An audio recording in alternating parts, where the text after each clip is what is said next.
Hello, everyone. Today is September 11th, 2023. Welcome to Jaws Christ Talk. Thank you for joining us for this episode of Christ Talk on September 11th, 2023. Today we have Rhonda Brown with us. Rhonda is a Christian poet. I want to give a special thanks to Wingate TV, Transform You Media, Zach with Pack Channel, and Jay Stoyan with Disability Channel for hosting our shows. Be sure to share and subscribe to our page or wherever you found us. Now let's get to the show. Just so people know, we have a live version that comes into YouTube, but it's also pre-recorded. And if you go to our website at Jaws Coffee Chat, it have a list of all the different podcasts we have. Rhonda also has a list on her website, and below her name, you can see she is called the poetmonk, and that's where you can go to her website, and then the podcasts are listed there.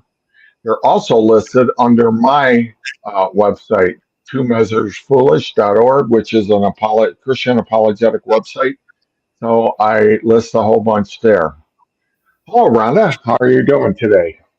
I'm doing okay, John. Glad to be with you. Yeah. One of the things that I wanted to talk about, and we had this idea the last time we were in here, is a lot of Rhonda's poems almost read like a prayer. And we were talking about that, how that would work, and could you use it as an actual prayer and all those things. We actually did a blog on her website. And it's praying a poem back to God.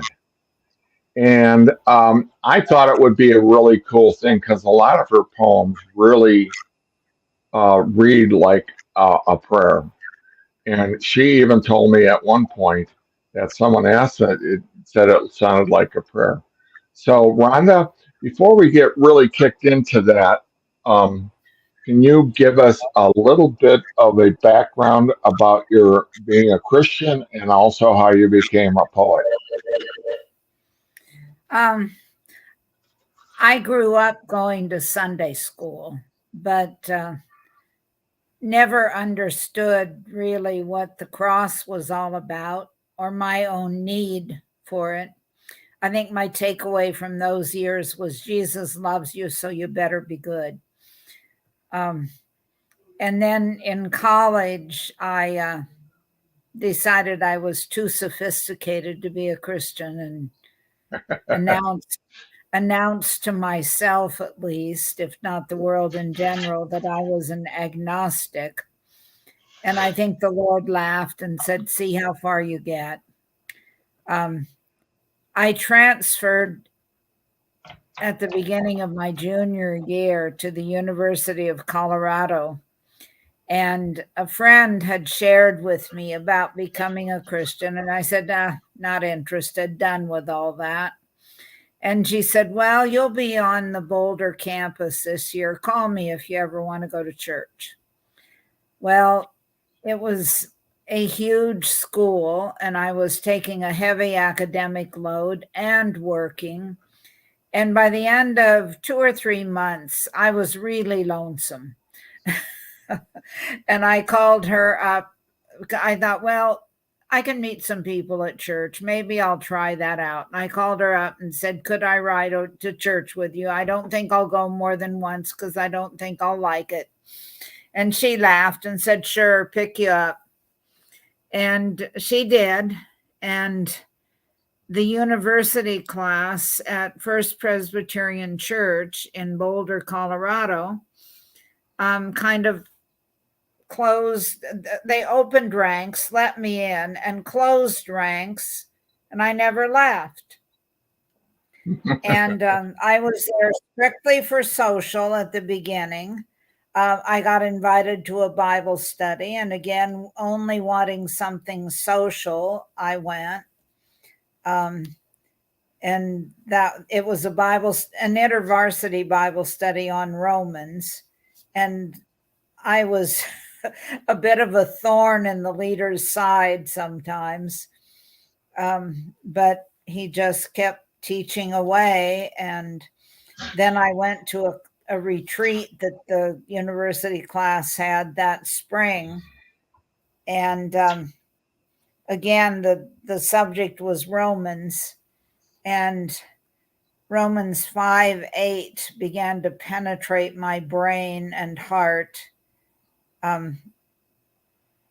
while we were still sinners. Christ died for us. I had no clue at that time how big a sinner I was, but I knew my life wasn't working particularly well. And it was clear that God had taken some initiative to relate to me. And within the next month or so, I said, okay, Lord, I really don't understand all this, but here I am.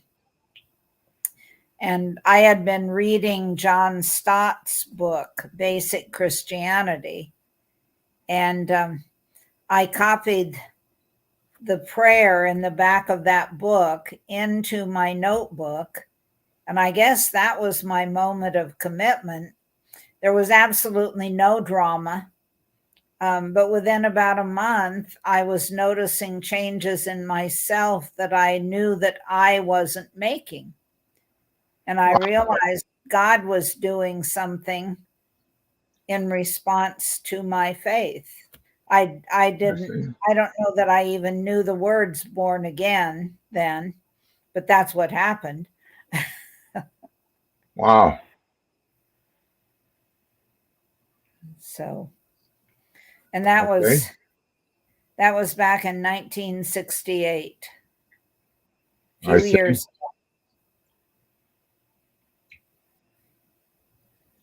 Very good. How did you meet your husband? How did that occur? Well, we were both students at the university, and he also was starting to go to the same church. And I don't remember exactly when we met each other, but we knew enough about each other. I think my roommate and his roommate were dating. And I think each of us knew enough about the other that we would, meeting each other at church, we'd go, what are you doing here? Right. And then we ran into each other on campus one day, and he asked me out for a date. So that was kind of, we'd met sort of. Right. And then he invited me out. And then you got married in what year, and where were you living then? We were married in 1973. It took 5 years to get that all worked out. We dated. He went off to the Army. We broke up. I went to grad school. He came back from the Army. And eventually we got together again. And then we were married in 73. I was going to seminary in Denver. He was living in Boulder and finishing up his bachelor's degree at Colorado University. And when we got married, we lived in Boulder for the next 4 years, I guess, and moved down to the Denver area when our first child was born. I see. Then eventually you moved, and I know you're in Arizona now because that's where I am too. Just so everybody knows, I met Rhonda at an what they call an RTB science meeting. It's Christians that believe in God. Well, not sorry, scientists. Scientists that believe in God. And that's where Reasons to Believe. Hugh Ross is the main leader of that in California, but Ron and I belong to the local chapter of RTB, and it's right outside of ASU campus in Phoenix. So that's where I met her. And I actually helped her build her website, and now I help her publish a lot of her poems. I've been really amazed at some of the poems that she has been making. So, without further to do, she wrote a blog kind of introducing the idea of being able to pray. Um, um, can you read a little bit of your blog and then how it morphed into being a prayer? Well, Can let's you do see. that for me, Rhonda? I don't have it in front of me anymore. Hang Okay, on. I'll start reading it. It said, I read an article a while back and I can't find it now and have no recollection of the source or author, which included some mention or discussion of Christian poets and pointed out that Christian poets and should pray her poems back to God. Since many of my poems are actually prayers, that's pretty easy thing for me to do, and it warms my heart that some of the readers of my poems tell me that is what they also do. Um, I make no claim that my poems are inspired, but I trust that their emergence from my thought process is God directed, and I know that I want very much for the poems to be useful to Him. And I have to say, um, they are godly inspired, and I read them, and I'm like, wow, that sounds like a prayer. So, can you expound upon that? What you wrote there? Well, I guess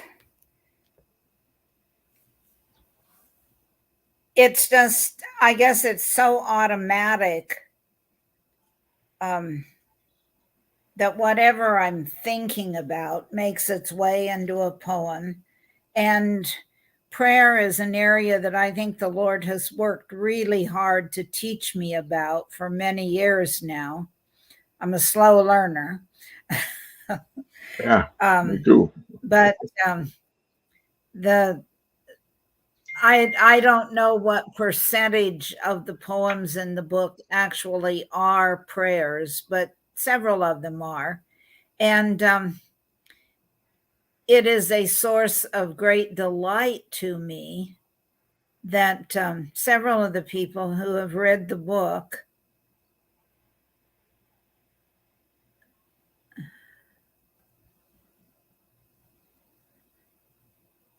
Yeah, you wrote a book also, Rhonda. Do you have a copy of the book there with you somewhere? yeah, I do. Now you can go to her website, and there's a link there, so you can order her book of poetry. Can you put your book up in front of the camera there so we can see it a second? And it's called I Weave a Song of Praise. And like I said, go to the website. You can find more podcasts that we have done in the past, but also a link to this her book. So I would ask you to do that. I think you will be blessed. And before, go ahead. You can take it down now. Um, Okay. before we started on a podcast here, we were talking about that, and I was thinking about making a page on your website that they can download a PDF of some of your poems that they can use as prayers. So we're gonna think about this and do this in the next couple of weeks. Um, you to give an example about using, let's do the poem that you sent with for this podcast, His Choice. Can you read that back to us? And everybody think about using this as a prayer. So go ahead and read that poem, Rhonda. Well, let's see. I lost the I'm so computer illiterate, and I don't know how to stay on here and get back into my files. and I lost Okay. it again on my phone. I had it a minute ago. Is there any Okay. chance? Maybe Can it's you better share? from, yes. Can you share the screen from the blog? I'll try. Let Not me sure give me how a to, minute here. and I can always read it for you too. And it was called His Why don't we Choice. do that? You got it. Mm-hmm. What? Why don't we have Go you ahead. do that? Why don't you Okay. do My, that? okay. I'll do it in my best voice possible. Okay. Okay. Here it is. It's His choice. Death and alienation stamp our lives with loss. The fabrics of our heart is torn and ragged, rent with love lost, and sorrows born. And you, O Lord, chose this. Choose the distance from your father. Choose the family who cried, "He's mad, we'll take him home." Choose wandering, choose the death. Incarnate, Lord, sharing our flesh, sharing our pain, sharing our loneliness. Repair the rents, weave the raveled fiber, heal the heart's wound, share of our flesh. Rhonda Brown. That's pretty interesting. Can you explain that poem a little bit and why it would make a great prayer? Well, I think I am fascinated, I guess would be an appropriate word, by the incarnation, that God would become flesh. Just is incredible to me that the second.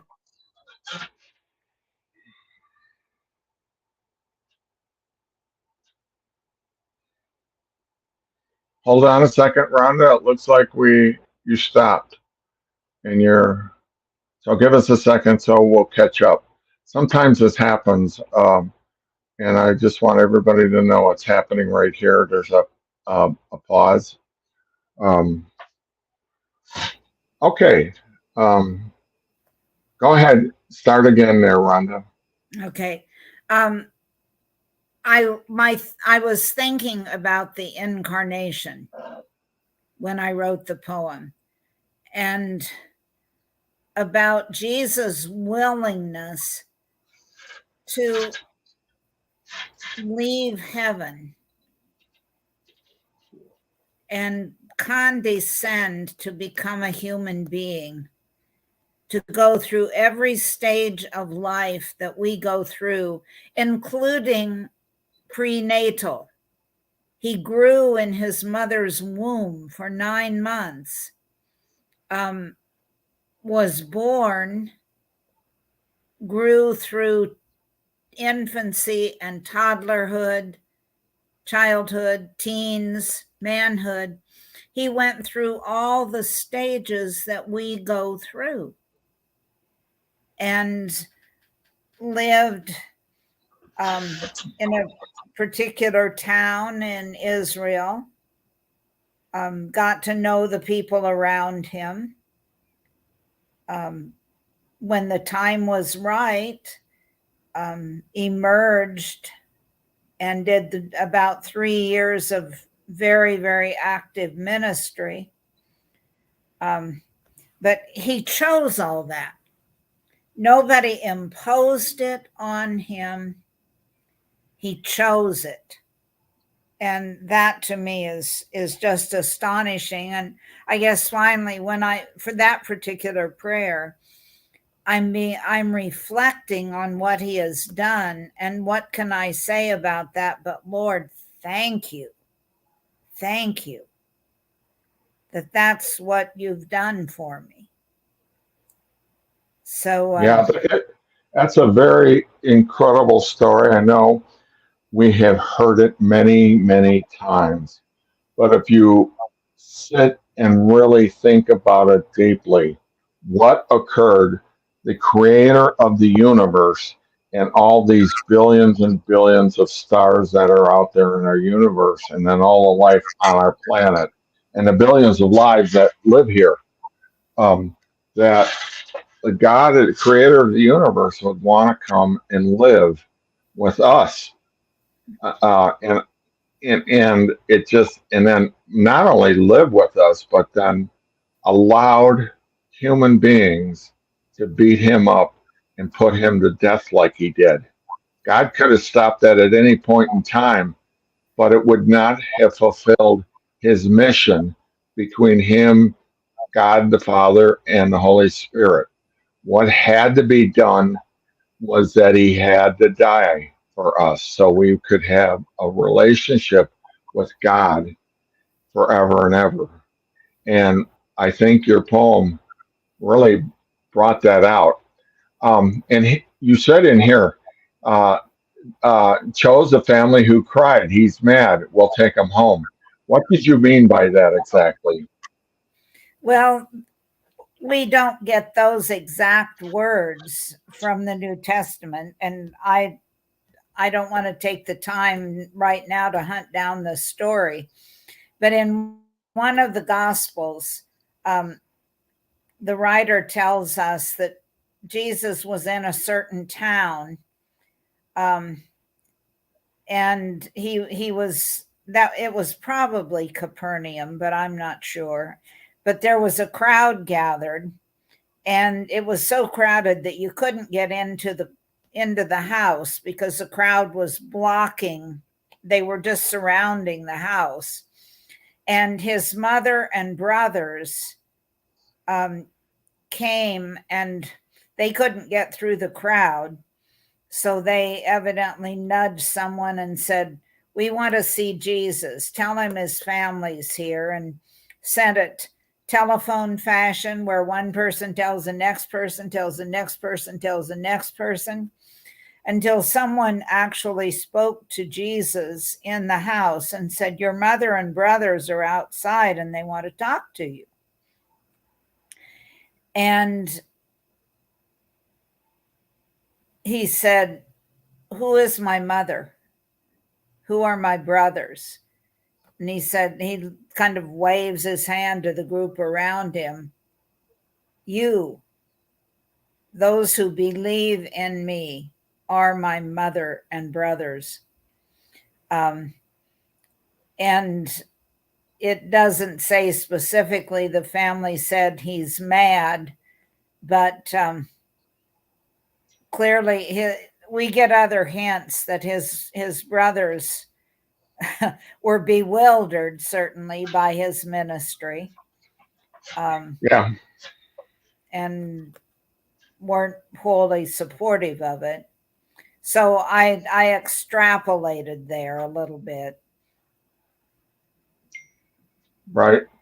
I think there's many places in, especially the New Testament, that it tells us a story, but we have to extrapolate what is going on. I'm not hearing you, John. Are we you're not? disconnected again? Yeah, give us a second here. I'll keep talking for a minute, and I can always tell when you come back on. There you go. Can you hear me now? Okay. I think there are many times in the New Testament when we read something, we have to extrapolate what could have been going on in the background.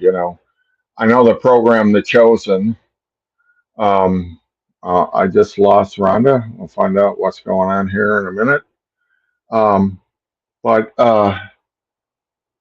The Chosen was a program that gave us a pretty good idea of what occurred. I lost Rhonda, and I'm going to keep talking here because she will probably pop up back on here again, and then we'll be able to continue on. She also, I'm going to read what she wrote, and she said, "I have several canned prayers that I read to Um, there she is. I was reading part of your blog here, the part that we didn't read yet. So I'm keeping everybody in line here. It says, I have several canned prayers that I return to fairly regularly. I like the three necessary prayers that I found Elizabeth Goodig's book. Did I Googe. pronounce her? What is it? It's Googe. Googe. Gooch. Googe. The Scent of Water, Lord have mercy, thee I adore, not my will. And then also in a biography of Flannery O'Connor, I ran across a prayer for divine appointments that she used regularly, and I adapted it for my own use. And it read, let us toward those who are waiting for us. Lead us by the hand towards the ones we are looking for. And then you finished it up by saying O'Connor lived her last years as something of a recluse on a farm in Georgia, but enterprising readers who had made the effort to locate her frequently show up on her front porch. And she prayed for those appointments. It behooves us as well as to pray for the meetings God has for us. What do you mean by that? Meetings that God has for us. Encounters might be a better word. The first time I even thought about divine appointments was many years ago, when my children were in early elementary school, I guess. I was a volunteer counselor at a crisis pregnancy center in Tempe. And I went in once a week for several hours, and they would have appointments on the books for me. And then the women who had made those appointments didn't show up. And I wasn't the only counselor that was happening to. And finally, the director said, pray for divine appointments. Pray for the people God wants you to connect with. And I started to do that. And I quit having no-shows so that when I went in for my day, I actually got to talk to young women who were concerned that they might be pregnant when they didn't really want to be. And not only that, I found that in the next months, my appointments were very consistently with young girls around 15 or 16 years old. And they would have a negative test. And we never said, you're not pregnant. We only said, you have a negative test. So we think you're not pregnant. And I would have the opportunity then to say, let's talk about your lifestyle. You know, Wow. you have a negative test today, but do you really want to go through this every month? Are you sure that you want to be sleeping with your boyfriend?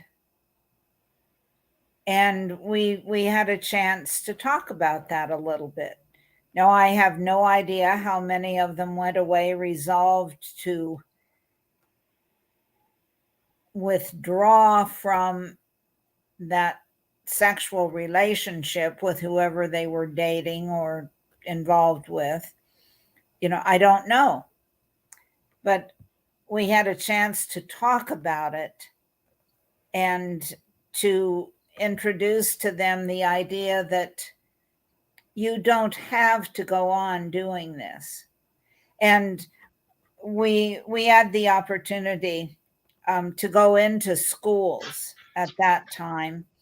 And one of the things that the representatives who went into schools were talking about a lot. Hey, Rhonda, can I interrupt you for a minute? Keep that thought. I have a sponsor thing that I have to read right now. And then she'll come back and finish the story. We have just Okay. started sponsoring with Stanley, and Stanley has been there for generations of adventures. We're built on invention, innovation, inspiration, and a timeless spirit that complements your wild imagination. For over 100 years, a steady stream of products continue to honor Stanley's legacy, keeping your warms warm and your colds cold. There are for all your adventures, so you can make the most of your world, whether you're scaling a mountain or climbing an elm in your own backyard.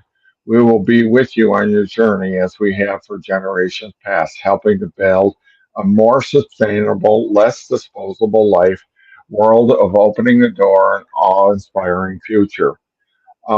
Stanley? What they do is they uh, mostly sustainable products are the kind that never need to be thrown away or replaced. Stanley has created reusable, built for life products for over 100 years, reducing the demand for disposable products. You can find Stanley by just going on to Google, but we also have a link to their um, website, and then where you can order all kinds of cups and camping gear for food and all kinds of things. So check out our new sponsor, Stanley. Okay, Rhonda, can you finish up what you were saying there, please? Um, the folks who went into the schools, I never personally did that, but we had several people who were representing Crisis Pregnancy Center regularly in the schools, and they focused often on the idea of secondary virginity, that you've made a decision to be sexually active. You don't have to continue doing that. You can make up your mind that I'm not doing that anymore now. I am going to wait until marriage um, for sexual activity. Um, and in a sense, choose choose abstinence, but we were calling part of that decision the decision for secondary virginity, and they were having an impact with kids, and it was exciting. Wow, wow. And you said that was at Pregnancy Crisis Center here in Tempe. Yeah, I there's one now out in Apache Junction. I'm not sure. I haven't kept track of the particular organization that I volunteered with, and I don't know just what they are doing now. Um, but there is, I believe it's a Hope Center for Women in Apache Junction, who are counseling women who are concerned that they may be pregnant.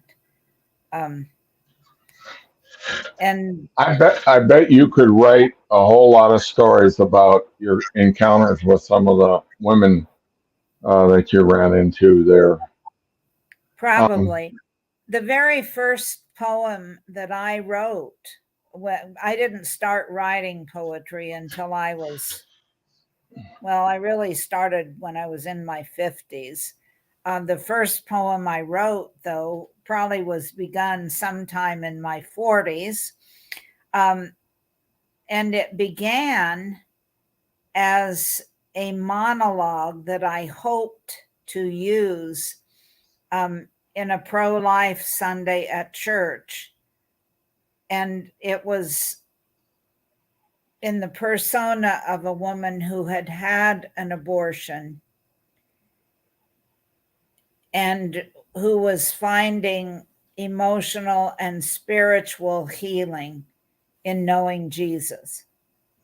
Now, that kind of Sunday never happened. I never used it as a monologue, but for some reason, Well, it took about 10 years, I think, to write that poem. And it morphed from a monologue into a poem. Okay. And Do you have that? Do you have that in front of you? no, but Okay. it is on my website. Oh, okay. It's on the website. If it's not on the website, the link to it is on the website. Okay. What was the name of the poem? What was it? I'm drawing a blank. I can't remember. Don't worry about it. Well, they can do a little research. Mm-hmm. Um, I know when you're talking about this thing about abortion, um, it is a subject matter that drives close to my wife and my past. My wife had an abortion at one time, and I actually supported and paid for a couple abortions. But at the time, neither one of us were Christian. When I became a Christian, I had to go back and revisit that and ask God's forgiveness for destroying this life. So it rings very, very close to my heart and my wife's heart about what we did and thinking about that. And since then, we have seen many videos on um, on abortion and what occurs in abortion. And my grandson, who just had a baby here about a week ago, um, he's our great grandchild. He showed me that day what occurs when the sperm enters the egg, and there is a flash of light. It appears that the spark of life, when life first starts, there's a almost like an quiet explosion of light that occurs, and that just blew me away. They actually videoed that occurrence, and I was like, if I wasn't convicted before, that really convicted my heart. You know, that there was a God in this universe, an intelligent designer that was bringing life into this universe, that this flash of light would occur. And I'm sure there's all kinds of mathematical stuff and scientific things that say why this occurs. But if you look at it, it's just like, oh my God, how could I be so foolish? Because I was an atheist until I was 30 years old. And when I became a Christian, a born again Christian, it's a long story. But I would have arguments with the best of them against Christianity. And I would go to my local college at that time, and I would hear a debate between an atheist scientist and a Christian, probably a pastor of some sort. And I would always root for the atheists, saying, yeah, how are they going to overcome this argument? But now that I become born again and I've been part of RTB, I have a lot of answers now for the Christian perspective, you know, and just dealing with abortion itself and killing human beings, innocent human beings. And this was really driven home to me with my grandson and my daughter, or my great daughter-in-law, you know, and having this new baby coming into the life. So um, I just wanted to add that to what you were saying there, Rhonda, Mm-hmm. that God I, has done amazing. So go ahead. What were you going to say? I finally remembered the title of the poem. Oh, okay. It's called Choosing Points. Choosing points. Mm-hmm. It emphasizes choice, that we make a choice. And that's on the website, right? It either is on the website or the link to it is on the website. I'm not absolutely sure which. I'm going to go in and track down Go ahead and talk about some other talking points that you wanted to get across, and I'll look for it. I think I really didn't finish my sentence about divine appointments. I told the story about the director at Crisis Pregnancy Center telling us to pray for divine appointments. And the result, as I said, was that I quit having no-shows, and I started having the same kind of client week after week. But I learned about looking to the Lord to let him direct the people I encounter in my life. And the prayer that Flannery O'Connor used is just, and I didn't know that prayer at that time. I only discovered it years later. But it is so on target. Lord, lead us to those we are waiting for. Well, we're waiting for the people that we can tell about Jesus, people whose lives we might be able to have an impact on. And then it's lead us toward those we are waiting for, those who are waiting for us. We don't know, and they won't know they're waiting for us, probably. But God brings people together in unique circumstances, and creates connections. And that is a delight to me. And when I remember, I ask him for that. And definitely this, and sometimes there are circumstances where I know what kind of person I'm waiting for, and I ask very specifically for that kind of person. Okay. I don't know who it is. But the whole idea of divine appointments is, well, going back to the Bible, we're told about the Ethiopian eunuch who was riding along in his chariot somewhere in Israel, and the disciple Philip is coming up close to the chariot, and he hears the Ethiopian reading aloud from a scroll of Isaiah.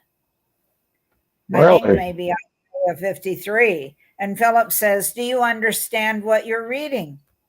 And the Ethiopian says, "Well, I don't have anybody around to explain it to me. How can I?" So Philip,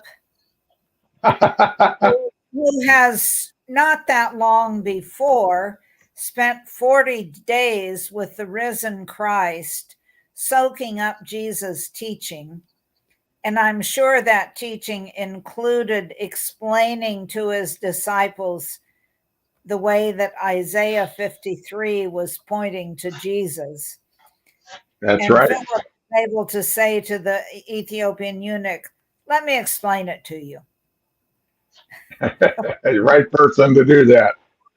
And that was a divine appointment. Yeah. No question about it. I've had a couple divine appointments in my life, and I think we all have. When a certain situation comes together, and you think back on it and say, "Oh, this could only be from God. How did that occur?" So yeah, I was looking for the chosen point, but I can't find it. But I also found on here on the blog, "Prayer on My Mind," and that's a very good poem, and everything on here too. That's on your blog. So I would maybe you could, since we don't have it on the website at this point, And then also divine appointment. Maybe you could send me those over and I can get those published onto the blog itself. Does that sound like something that we could do? That we could. Possible. No, I don't Okay. have a poem on divine appointments. It's just that little prayer that I found in O'Connor's biography. Yeah, that's even got me thinking about the divine But appointment that occurred with me and a stranger right after I became a Christian up in Oregon. And I think about that occurrence on a regular basis. I actually did a post on it having to do with a spark plug in my Volkswagen. But that was a divine appointment. That was something that was put together many years ahead. And then all of a sudden, I ran into this young kid that was going to commit suicide. And he asked God, if you're real, can you prove it to me? And then lo and behold, I showed up with my car backfiring and a spark plug missing from the engine. So, anyways, I'll get into that at some point, but I know that was a divine appointment. Anyways, you did a blog that was a prayer on my mind. And here's a prayer that you wrote at the back end of it. I lean in. I lean in to you, O God, sometimes in petition, always in praise. You are the solidarity undergirding every thought. Without you, there is nothing. I live my days aware of you, turning to you, the ease of breathing, soil beneath my feet, food in my mouth, stir thankfulness to you, creator of all, and the gladness of redemption, sin forgiven, debts erased. At the terrible cross and cost, I lean in, O God, in awe and gratitude, and always in praise. Um, that was a wonderful, wonderful prayer that we could say. Um, we have in our living room, we have a big sign that says, thankful, thankful, thankful. And I think I don't do it enough. My wife and I talked about this because we felt like we don't do it enough, but we're not grateful enough for things that God has done in our past. It seems like things have gone on in the past, and they're in the past, and we don't think about them enough. And there are miracles in there, and I want to always keep remembering being thankful for these things in my life.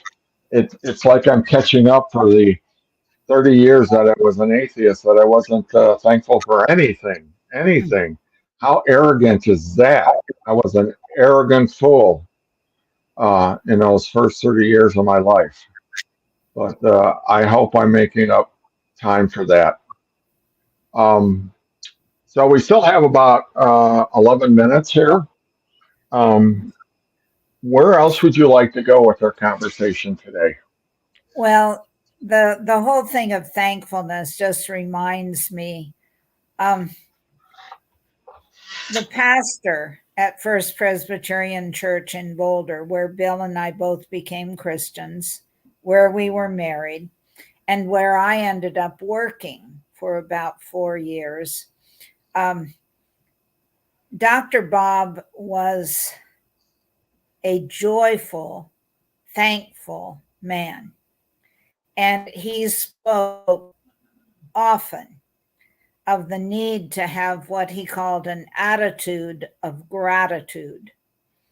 And working in the church for 4 years, having very regular contact with him, I think it influenced my attitude. And I think that quite early in my Christian life, it became very natural to have an attitude of thankfulness. And I'm grateful for that.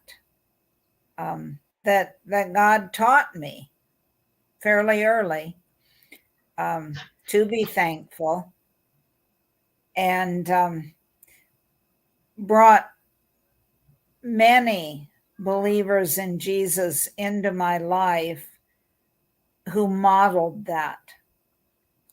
Dr. Bob himself modeled that. Other good friends in the church modeled it. So there was a certain contagion in people with I like that that word, contagion. Yeah. So I'm very grateful for that. And I need to write some more things about thankfulness. I really haven't written that much about being thankful. And Yeah. I think I I think need to it's, focus on that a little more. I did and I think maybe you remember this from about a year and a half ago. I sent out an email or something to everybody. What are you thankful for?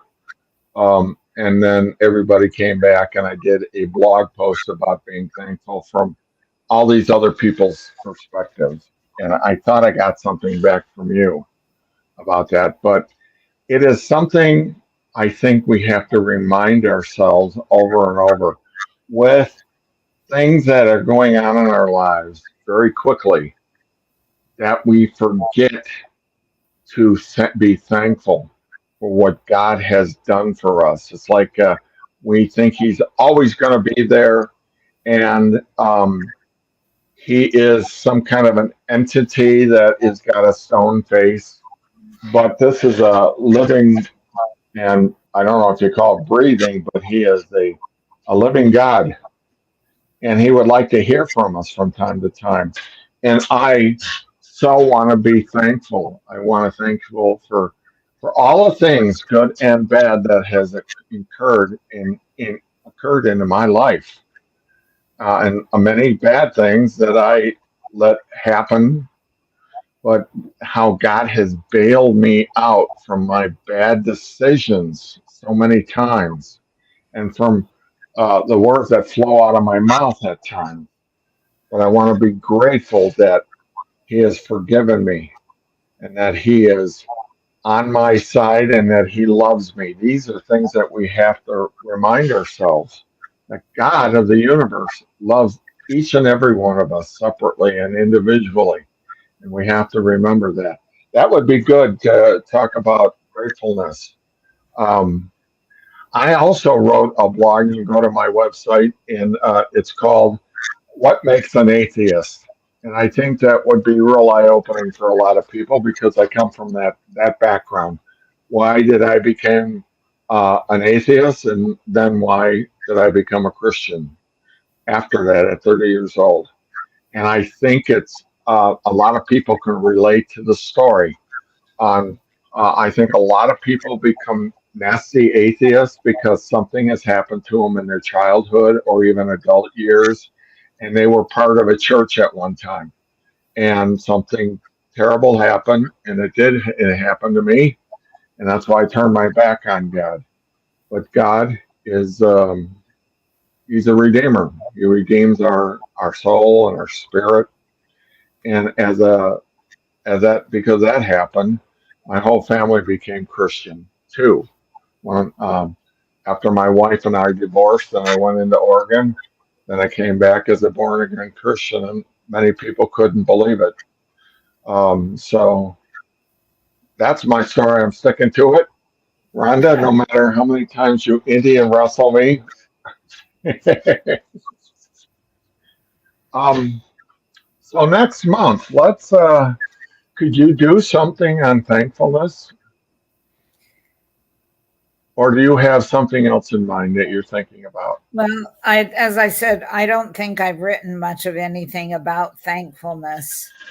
Um, but I was thinking one of the first poems I wrote that was a prayer is titled Cross Cure.